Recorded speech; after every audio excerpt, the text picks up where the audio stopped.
Hey students, we're starting our gas laws unit. So the first topic that we're going to talk about is the kinetic molecular theory.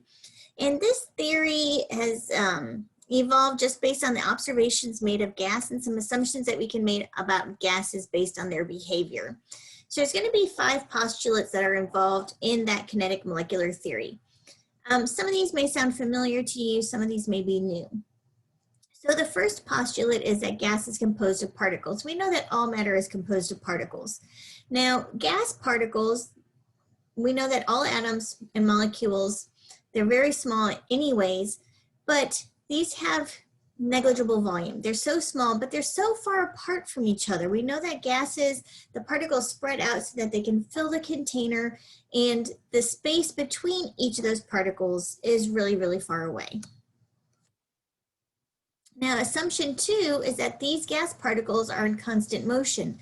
So unlike solids, where the particles are just next to each other and just slightly vibrating, the gas particles are constantly moving, and they move kind of in a straight line random motion until they hit something. So they're going to hit, the side of a container, or they're going to hit other gas particles that are in the container with them.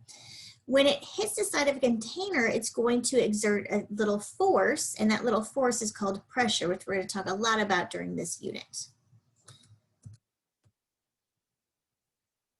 So with gas particles, there's no attractive or repulsive forces, ideally, okay? In real world, there sometimes is some attractive forces, but ideally, there's no attractive or repulsive forces. Those are the intermolecular forces. So like London dispersion forces, hydrogen bonds, dipoles. There's none of that exists between, 2 carbon dioxide molecules or something to that effect. That's because the gas particles, again, are so far apart from each other that those attractive and repulsive forces don't exist. Now, if we have really polar molecules, and they're under the right conditions, such as if they have a high pressure or a low temperature, we could see those attractive forces coming along, but ideally, they're not there.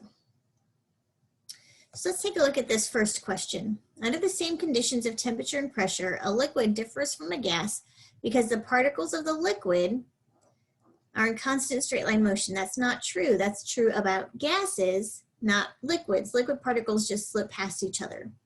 They take the shape of the container they occupy. Well, yeah, that's true. Liquids take the shape of the container to some extent, but gases do as well, and they do that better. Have no regular arrangement. Liquids have a little bit of a regular arrangement. Gases sure don't have a regular arrangement. The particles of liquid do have stronger attractive forces of attraction between them. So letter D is our answer.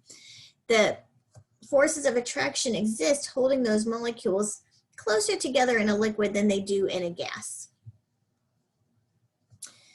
The fourth postulate is that the average kinetic energy is related to the temperature. Now, you don't have to know this kinetic energy formula.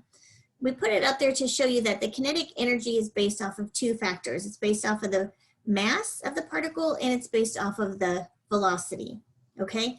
And hopefully during that computer simulation, you saw that the temperature can affect the speed of the particles. So the higher the temperature, the particles are going to move faster. If the particles are moving faster, the kinetic energy is going to increase. If the temperature is lowered, the particles are going to slow down, and so then the kinetic energy would go down. So I really want you to remember that the temperature helps us to measure that average kinetic energy.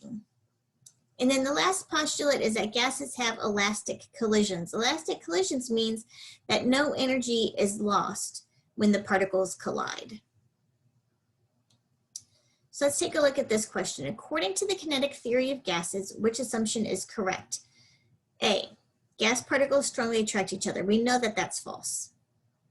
Gas particles do not strongly attract each other. There's no forces of attraction between them. Gas particles travel in curved paths. That's also false. We know that they travel in random straight line motion. The volume of gas particles prevents random motion. Well, we know that that one's false because I just said they travel in random motion. And then energy may be transferred between colliding particles. That is true. Remember, gas particles have elastic collisions. No kinetic energy is lost. That means that the energy has to be transferred to other particles when they collide in order for that kinetic energy not to be lost.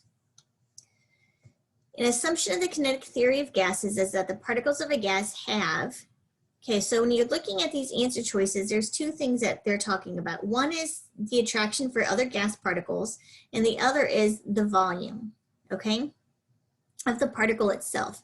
So first off, the attraction. Do gases have little attraction or do they have strong attraction for each other? They have little attraction. So we know that the answer has to be A or B. So then let's talk about the volume. Do gas particles have a significant volume or an insignificant volume? They have an insignificant volume because the particle itself is so small. So our answer for this is letter B. Okay, so those are the 5 postulates for the kinetic molecular theory. If you have any questions, just let me know.